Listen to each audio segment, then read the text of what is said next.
Assalamualaikum warahmatullahi wabarakatuh. Apa kabar sahabat-sahabat Yusndraman Parit? Pada kali ini, pada mata kuliah Pendidikan Agama Islam membahas tentang tasawuf. Kali ini kita akan membahas tentang khauf.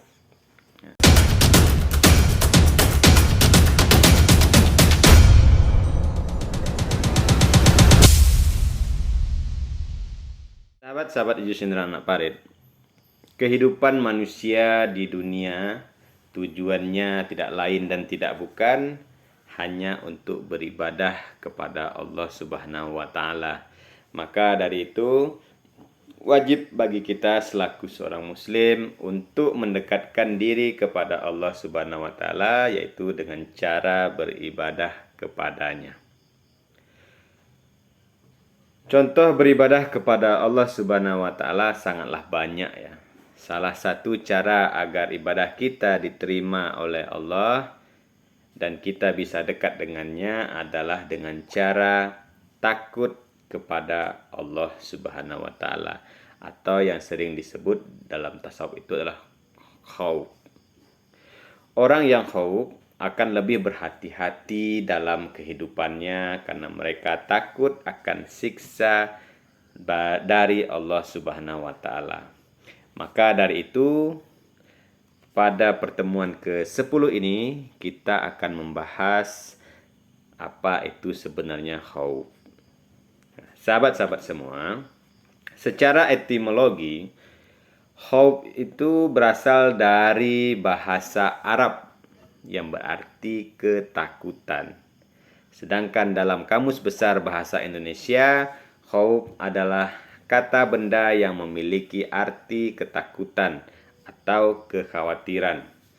Khawatir sendiri merupakan kata sifat yang bermakna takut, yaitu gelisah dan cemas terhadap sesuatu hal yang belum diketahui dengan pasti. Sedangkan takut adalah kata sifat yang memiliki beberapa makna, seperti merasa gentar menghadapi sesuatu yang dianggap akan mendatangkan bencana.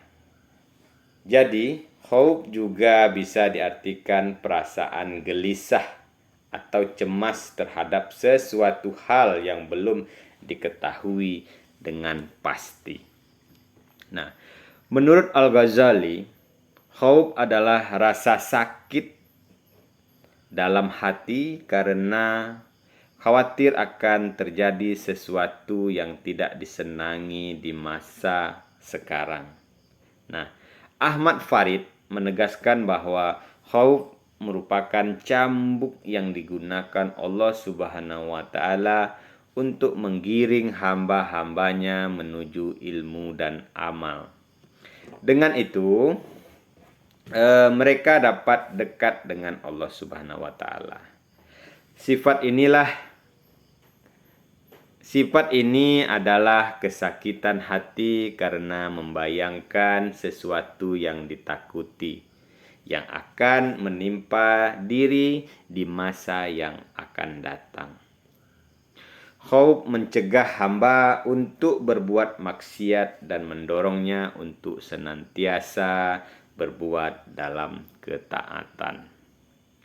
Nah, Al-Ghazali dalam kitabnya Ihya Ulumuddin juga membagi khauf itu ke dalam 3 tingkatan.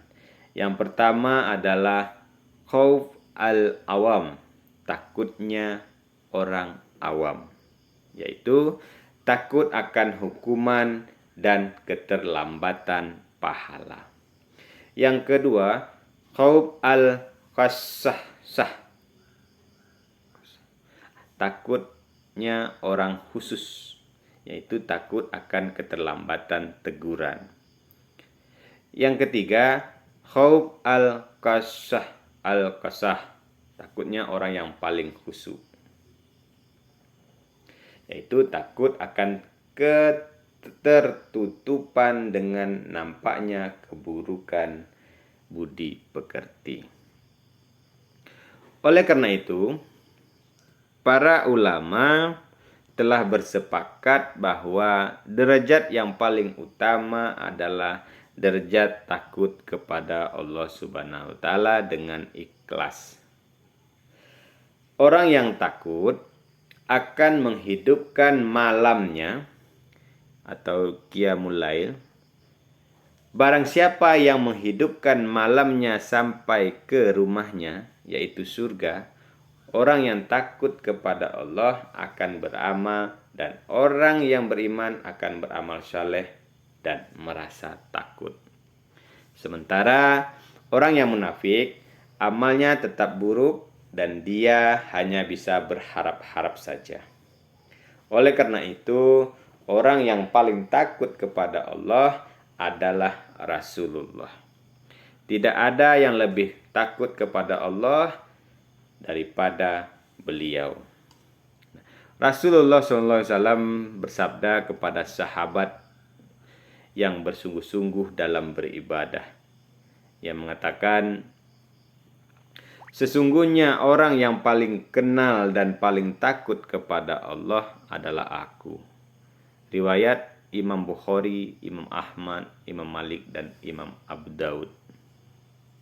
Nah, sudah jelas dari Al-Quran surah Ar-Rahman bahwa imbalan daripada takut atau khauf kepada Allah adalah dua surga, yaitu surga dunia dan surga akhirat. Nah, dari situ diperjelas bahwa orang yang paling takut kepada Allah adalah Rasulullah SAW. Sahabat Rasulullah Ali bin Abi Thalib radhiyallahu anhu selalu menangis dan senantiasa takut kepada Allah. Ia sangat khawatir terhadap dua hal, yakni panjangnya angan-angan dan menuruti hawa nafsu. Beliau berkata, panjangnya angan-angan dapat melupakan akhirat, sedangkan mengikuti hawa nafsu dapat memalingkan diri dari kebenaran. Ingatlah bahwa dunia ini akan segera berlalu, sedangkan akhirat akan segera datang.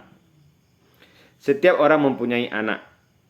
Karena itu maka jadilah kalian sebagai anak akhirat, dan jangan sekali-sekali kalian menjadi anak dunia. Sebab hari ini adalah untuk beramal tanpa hisab, sedangkan besok adalah hisab bukan untuk beramal.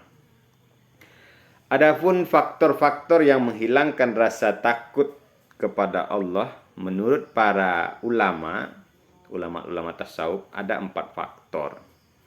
Yang pertama yaitu kelalaian.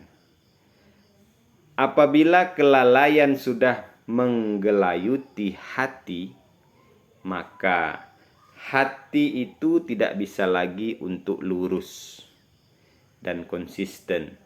Bahkan hati tersebut enggan untuk bersikir dan tidak mampu tersentuh untuk selamanya. Itulah yang namanya dengan kelalaian.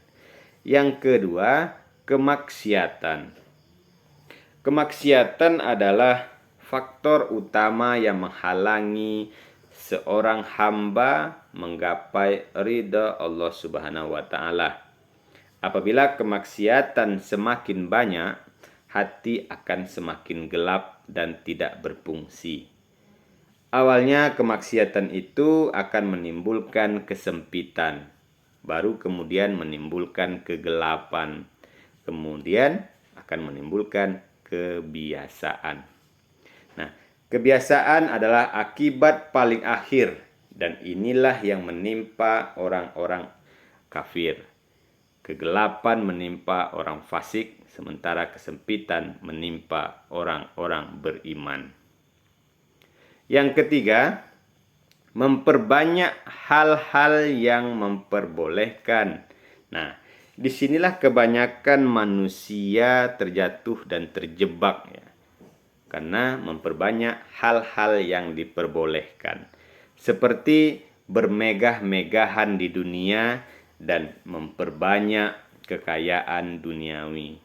Memperluas cakupannya, mengutamakan semua kenikmatan sehingga tidak mengutamakan kepentingan akhirat dan tuntunan-tuntunan Allah.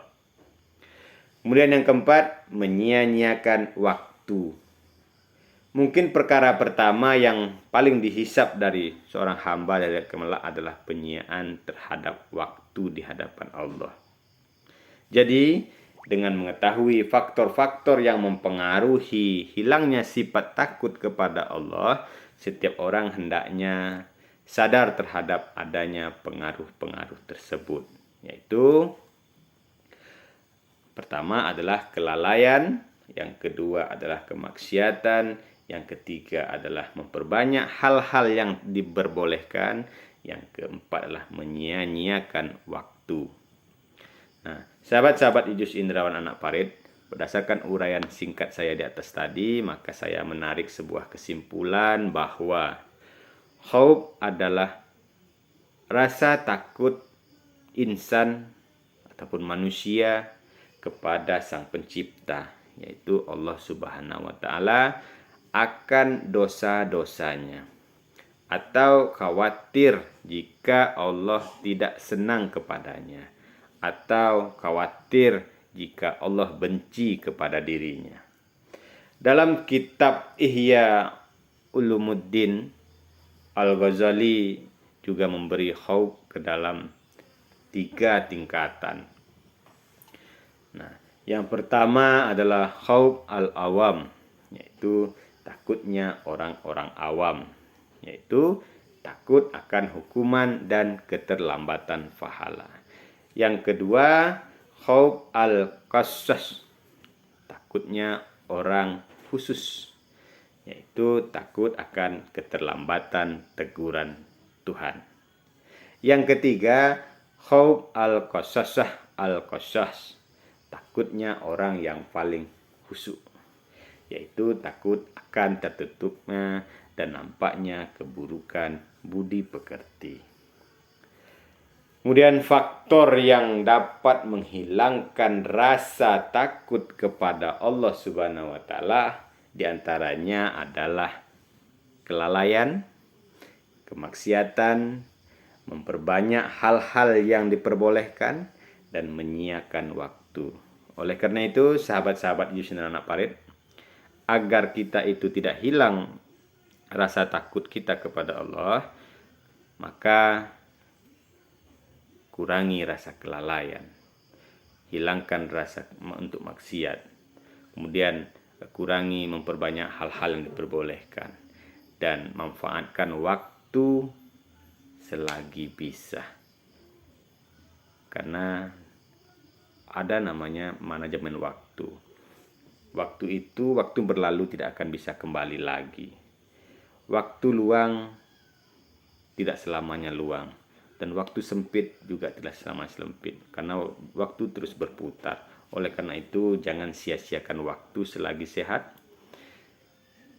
kemudian gunakan waktu selagi lapang, dan jangan disia-siakan jika ada kesempatan. Saya Ijus Indrawan anak Parit mohon diri, dan saya akhiri. Assalamualaikum warahmatullahi wabarakatuh.